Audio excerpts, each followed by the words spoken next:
Dear learners, welcome back to Aifer education. നമ്മൾ social റിഫോമേഴ്സിനെ കുറിച്ചുള്ള പാർട്ട് 1 വീഡിയോ ഓൾറെഡി ഈ ഒരു ചാനലിൽ അപ്ലോഡ് ചെയ്തിട്ടുണ്ട്. നിങ്ങളത് കണ്ടില്ല എങ്കിൽ ആ പാട്ടൊന്ന് കണ്ടിട്ട് നിങ്ങൾ ഈ ഒരു ഭാഗം കാണുക എന്നുള്ളതാണ്. ബിക്കോസ് നമ്മൾ ഇമ്പോർട്ടൻ്റ് ആയിട്ടുള്ള കുറച്ച് സോഷ്യൽ റിഫോമേഴ്സ്, രാജാറാം മോഹൻ റോയ്, പണ്ഡിറ്റ് മദൻ മോഹൻ മാളവ്യ, മഹാത്മാഗാന്ധി, അതുപോലെ തന്നെ ബാലഗംഗാധർ തിലക്, ഇവരെ കുറിച്ചൊക്കെ നമ്മൾ പാർട്ട് 1 ഡീറ്റെയിൽഡ് ആയിട്ട് ഡിസ്കസ് ചെയ്തിട്ടുണ്ട്. അതിൻ്റെ ഒരു സെക്കൻഡ് പാർട്ടാണ് നമ്മൾ ഇന്ന് നോക്കുന്നത്. ഇന്ന് ആദ്യം നമ്മൾ നോക്കാൻ പോകുന്ന റിഫോമർ എന്ന് പറയുന്നത് ആചാര്യ വിനോബ ഭാവെയാണ്. അപ്പോൾ ആചാര്യ വിനോബ ഭാവേനെ കുറിച്ച് നിങ്ങൾ ക്വസ്റ്റ്യൻ പേപ്പറിൽ കണ്ടിട്ടുണ്ടാവും. അദ്ദേഹത്തിൻ്റെ വർക്ക്സിനെ കുറിച്ചാണ് നമ്മളോട് ചോദിച്ചത്.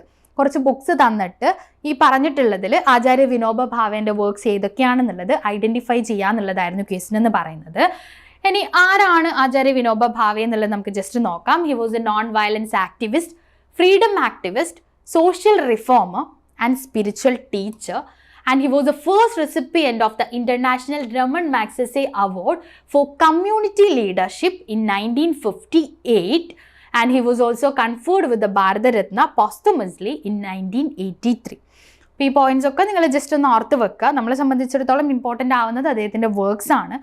അപ്പോൾ അദ്ദേഹത്തിൻ്റെ ഇമ്പോർട്ടൻ്റ് ആയിട്ടുള്ള വർക്ക്സ് ഏതൊക്കെയാണെന്നുള്ളതാണ് നോക്കുന്നത്. ഓർത്ത് വെക്കുക: സ്വരാജ്യ ശാസ്ത്ര, ഗീതാ പ്രവചനെ, തീസരി ശക്തി, സ്ത്രീ ശക്തി, അഹിംസ കി തലാഷ്. ഈ അഹിംസ കി തലാഷ് എന്ന് പറയുമ്പോൾ അഹിംസ എന്ന് പറയുന്ന വേർഡ് നിങ്ങൾ ഗാന്ധിജിയായിട്ട് കണക്ട് ചെയ്യുന്നതായിരിക്കും.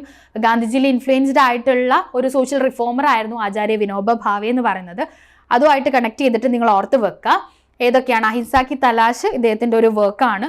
സ്വരാജ്യ ശാസ്ത്ര, ഗീതാ പ്രവചനെ, തീസരി ശക്തി, അതുപോലെ തന്നെ സ്ത്രീ ശക്തി എന്ന് പറയുന്നത്.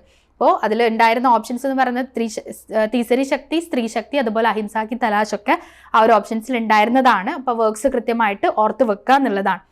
ഓക്കെ, ദെൻ നെക്സ്റ്റ് നമ്മൾ നോക്കുന്നത് വളരെ പ്രധാനപ്പെട്ട ഒരു റിഫോമറാണ്.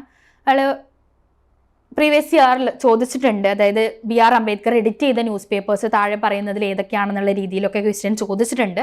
അപ്പോൾ കാര്യങ്ങൾ അറിഞ്ഞിരിക്കുക എന്നുള്ളത് ഇമ്പോർട്ടൻ്റ് ആണ്. 4 പബ്ലിക്കേഷൻസ് മാത്രമേ നമ്മൾ പഠിക്കുന്നുള്ളൂ. 4 കൃത്യമായിട്ട് അറിഞ്ഞിരിക്കുക. അതിൻ്റെ ഒരു ക്രൊണോളജി മനസ്സിലാക്കി വെക്കുക. ചിലപ്പോൾ BR അംബേദ്കറിൻ്റെ പബ്ലിക്കേഷൻ്റെ ഒരു ക്രൊണോളജിയാണ് നമ്മളോട് ചോദിക്കുന്നതെങ്കിൽ നമുക്ക് ഈസി ആയിട്ട് ആൻസർ ചെയ്യാൻ പറ്റുമെന്നുള്ളതാണ്. ഇതിൽ പറയുന്നതെന്ന് വെച്ച് കഴിഞ്ഞാൽ 1920 അംബേദ്കർ ജേർണലിസം അല്ലെങ്കിൽ ജേർണലിസ്റ്റിക് കരിയറിലേക്ക് എൻ്റർ ചെയ്യുന്നത്. അപ്പോൾ ആ ഇയറിൽ 1920 അദ്ദേഹത്തിൻ്റെ ഫസ്റ്റ് ന്യൂസ് പേപ്പർ വരുന്നത്. ഏതാണ്? മൂക് നായകാണ്. മൂക് നായക് January 31, 1920 പബ്ലിഷ് ചെയ്യുന്നത്. And it ran for 3 years before being closed എന്നുള്ളതാണ്. അപ്പോൾ 1920 മുതൽ 1923 വരെ ഉണ്ടായിരുന്ന അദ്ദേഹത്തിൻ്റെ പബ്ലിക്കേഷനാണ് മൂക് നായക് എന്ന് പറയുന്നത്. ഇയർ ഓർത്ത് വെക്കുക 1920 എന്നുള്ളത്. Then Ambedkar's experience of editing Moog Nayag motivated him to learn an argumentative style of Marathi writing. അങ്ങനെയാണ് അദ്ദേഹത്തിൻ്റെ സെക്കൻഡ് ന്യൂസ് പേപ്പർ ആയിട്ടുള്ള ബഹിഷ്കൃത് ഭാരത് വരുന്നത്. അപ്പോൾ ആദ്യം പറഞ്ഞു മൂക് നായക് 1920 വന്നു. ദെൻ സെക്കൻഡ് പബ്ലിക്കേഷൻ ആയിട്ടുള്ള ബഹിഷ്കൃത് ഭാരത് ഏതാണ് ഇയർ വരുന്നത്? 1927 to 29 ബഹിഷ്കൃത് ഭാരത് വരുന്നത്. ആൻഡ് നെക്സ്റ്റ് പോയിന്റ് ഇമ്പോർട്ടൻ്റ് ആണ്. ഈ ഒരു കാര്യം ഓർത്ത് വെക്കുക. He was directly involve in the editorial management of the first 2 news papers എന്നുള്ളതാണ്. അപ്പോൾ അദ്ദേഹത്തിൻ്റെ ആദ്യത്തെ 2 ന്യൂസ് പേപ്പേഴ്സ് നമ്മൾ പറഞ്ഞതുപോലെ മൂക് നായകും അതുപോലെ തന്നെ ബഹിഷ്കൃത് ഭാരതുമാണ്. അപ്പോൾ ഈ 2 ന്യൂസ് പേപ്പേഴ്സിൻ്റെയും എഡിറ്ററായിട്ട് ആര് വർക്ക് ചെയ്തിട്ടുണ്ട് എന്നുള്ളതാണ്?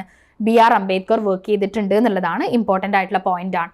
അപ്പോൾ first news paper MOOC Nayak ആണെന്ന് പറഞ്ഞു. സെക്കൻഡ് ബഹിഷ്കൃത് ഭാരത് ആണെന്ന് പറഞ്ഞു. 1927 വരുന്നത്. Third one ജനതയാണ്. 1930 to 1956 വരുന്നത്. അപ്പോൾ അത് ഇമ്പോർട്ടൻ്റ് ആണ്. തേർഡ് പബ്ലിക്കേഷൻ എന്ന് പറയുന്നത് ജനതയാണ്. ആൻഡ് ഫോർത്ത് വൺ എന്ന് പറയുന്നത് ഫോർത്ത് ആൻഡ് ഫൈനൽ വൺ ആണ് പ്രബുദ്ധ ഭാരത് എന്ന് പറയുന്നത്. 1956 വരുന്നത്. And Prabuddha Bharat was his last news paper published on 4th February 1956. അപ്പോൾ 1920 അദ്ദേഹത്തിൻ്റെ ജേർണലിസം കരിയർ സ്റ്റാർട്ട് ചെയ്യുന്നത്. അപ്പോൾ 1956 അദ്ദേഹത്തിൻ്റെ ലാസ്റ്റ് പബ്ലിക്കേഷന് പ്രബുദ്ധ ഭാരത് വരെയാണ് ചെയ്യുന്നത്. അപ്പോൾ 4 പബ്ലിക്കേഷൻസ് ആണ്: മൂക് നായക്, ബഹിഷ്കൃത് ഭാരത്, ജനത ആൻഡ് പ്രബുദ്ധ ഭാരത്. അതിൻ്റെ അകത്ത് മൂക് നായകിൻ്റെയും അതുപോലെ തന്നെ നമ്മുടെ സെക്കൻഡ് ന്യൂസ് പേപ്പർ ആയിട്ടുള്ള Bahishkrut ഭാരതിൻ്റെയും എഡിറ്ററായിട്ട് doctor BR Ambedkar work ചെയ്തിട്ടുണ്ട് എന്നുള്ള പോയിന്റ് ഓർത്ത് വെക്കുക. ആൻഡ് എല്ലാ പബ്ലിക്കേഷൻസിൻ്റെയും ഇയറും എന്ത് ചെയ്യുക? ഓർത്ത് വെക്കുക. 1920 മൂക് നായക് വന്നു. 27 ബഹിഷ്കൃത് ഭാരത് വന്നു. 1930 ജനത. അതുപോലെ തന്നെ എന്താണ് 1956 that was his last publication Prabuddha Bharat എന്നുള്ളത്. ഓക്കെ, ദെൻ നെക്സ്റ്റ് നമ്മൾ നോക്കുന്നത് ദീൻ ദയാൽ ഉപാധ്യായ ആണ്. അദ്ദേഹത്തിൻ്റെ വർക്ക് നമ്മൾ നോക്കുക. വാസ് എ ജേർണലിസ്റ്റ് ഇൻ രാഷ്ട്രധർമ്മ എന്നുള്ളതാണ്. അപ്പോൾ ദീൻ ദയാൽ ഉപാധ്യായനെ കുറിച്ച് ഓർക്കുമ്പം രാഷ്ട്രധർമ്മ എന്നുള്ള പേരാണ് നിങ്ങൾക്ക് ഓർമ്മ വരേണ്ടത്. It was a daily and worked as an editor for Panchajanya and wrote a column named political diary. അത് വളരെ ഇമ്പോർട്ടൻ്റ് ആണ് കേട്ടോ. പൊളിറ്റിക്കൽ ഡയറി എന്ന് പറയുന്ന കോളം അദ്ദേഹം എഴുതിയിട്ടുണ്ട്. നമ്മൾ പറഞ്ഞു വന്നത് രാഷ്ട്രധർമ്മ ഡെയിലിയിൽ വർക്ക് ചെയ്തിട്ടുണ്ട്, പാഞ്ചജന്യ പബ്ലിക്കേഷനിൽ എഡിറ്ററായിട്ട് വർക്ക് ചെയ്തിട്ടുണ്ട്. And he wrote a column called political diary for the weekly the organiser.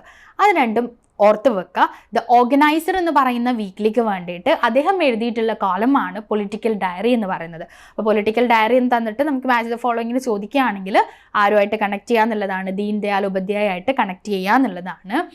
Then his mantra for journalism was don't distort the news എന്ന് പറയുന്നത്. അപ്പോൾ ഡോണ്ട് ഡിസ്റ്റോർട്ട് ദ ന്യൂസ് എന്നുള്ളതായിരുന്നു അദ്ദേഹത്തിൻ്റെ ആ ഒരു ജേർണലിസത്തിൻ്റെ ആ ഒരു മോട്ടോ എന്ന് പറയുന്നത്. അദ്ദേഹം ആ ഒരു രീതിയിലാണ് വിശ്വസിച്ചിരുന്നത്. പൊളിറ്റിക്കൽ ഡയറി എന്നുള്ളതും രാഷ്ട്രധർമ്മ ആൻഡ് പാഞ്ചജന്യ എന്നുള്ളതും ഓർത്ത് വെക്കുക.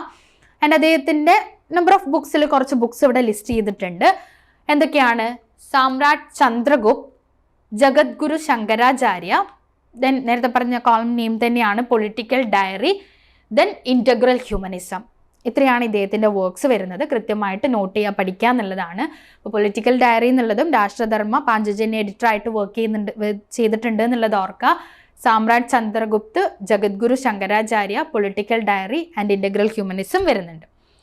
ഓക്കെ, അടുത്തത് നമ്മൾ നോക്കുന്നത് രാം മനോഹർ ലോഹ്യയാണ്. Okay, Ram Manohar Lohia was a prominent figure in socialist politics and in the movement towards Indian politics എന്നുള്ളതാണ്. And he established a socialist party. And he became the chairman as well as the editor of its journal Mankind എന്നുള്ളതാണ്. അപ്പോൾ mankind എന്നുള്ള publication നമ്മൾ രാം മനോഹർ ലോഹ്യ ആയിട്ട് connect ചെയ്ത് പഠിക്കുക. അപ്പോൾ മാൻ എന്നുള്ള സംഭവം നിങ്ങൾ കണക്ട് ചെയ്യുക. രാം മനോഹർ ലോഹ്യ മാൻകൈൻഡ് എന്നുള്ള ഒരു ജേർണലിൻ്റെ ചെയർമാനും അതുപോലെ തന്നെ എഡിറ്ററുമായിട്ട് വർക്ക് ചെയ്തിട്ടുണ്ട്. പിന്നെ അദ്ദേഹത്തിൻ്റെ വർക്ക്സ് നോക്കുക. മാർക്സ്, ഗാന്ധി ആൻഡ് സോഷ്യലിസം, അതുപോലെ തന്നെ guilty men of India's partition. ഇത് രണ്ടുമാണ് ഇദ്ദേഹത്തിൻ്റെ ബുക്സിൽ ഉൾപ്പെടുന്നത്. അപ്പോൾ രാം മനോഹർ ലോഹ്യ മാൻകൈൻഡ് എന്ന് പറയുന്ന ജേർണലിൻ്റെ chairman as well as editor ആയിരുന്നു എന്നുള്ളത് ഓർത്ത് വെക്കുക. Marx, Gandhi and socialism, guilty men of India's partition, ഇതാണ് ഇദ്ദേഹത്തിൻ്റെ വർക്ക്സിൽ വരുന്നത്. ഓക്കെ, ദെൻ നമ്മൾ പറഞ്ഞു, ഫസ്റ്റ് പാർട്ടിൽ നമ്മൾ പറഞ്ഞിട്ടുണ്ടായിരുന്നു, ഇതുവരെ പറഞ്ഞ ആൾക്കാരുടെ ഒക്കെ പേര് നമ്മുടെ സിലബസിൽ മെൻഷൻ ചെയ്തിട്ടുള്ളതാണ്. ഓരോബിന്ദോ ഘോഷിനെ നമ്മൾ സിലബസിൽ പറഞ്ഞിട്ടില്ല. എന്നാലും ക്വസ്റ്റ്യൻ നമ്മളോട് എന്താണ് കർമ്മയോഗിൻ എന്ന് പറയുന്ന പബ്ലിക്കേഷനുമായിട്ട് അസോസിയേറ്റ് ചെയ്ത് ചോദിച്ചിട്ടുണ്ട്. അതുകൊണ്ട് നമ്മൾ എന്താണ് ഓരോബിന്ദോ ഘോഷിൻ്റെ കോൺട്രിബ്യൂഷനും കൂടെ ഒന്ന് നോക്കുകയാണ്. അദ്ദേഹം ഒരു ജേർണലിസ്റ്റാണ്. കർമ്മയോഗിൻ എന്ന് പറയുന്നത് വീക്ക്ലി ഇംഗ്ലീഷ് ജേർണലാണ്, 1909 വരുന്നത്. ധർമ്മ എന്ന് പറയുന്നത് അദ്ദേഹത്തിൻ്റെ വീക്ക്ലി ബംഗാളി ജേർണലാണ്, 1909 തന്നെയാണ് വരുന്നത്. നമ്മൾ ബാലഗംഗാധർ തിലകിനെ പറഞ്ഞതുപോലെ രണ്ട് പബ്ലിക്കേഷൻ്റെയും ഇയർ സെയിം ഇയർ ആണ്. 1909 കർമ്മയോഗിനും അതുപോലെ തന്നെ ധർമ്മയും വരുന്നത്.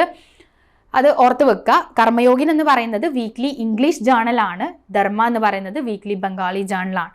And Aurobindo was associated himself with journals and periodicals like Jugandhar, Bande Mataram and the Karma Yogin, through which he criticized British imperialism and preached a revolutionary concept of nationalism എന്നുള്ളതാണ്.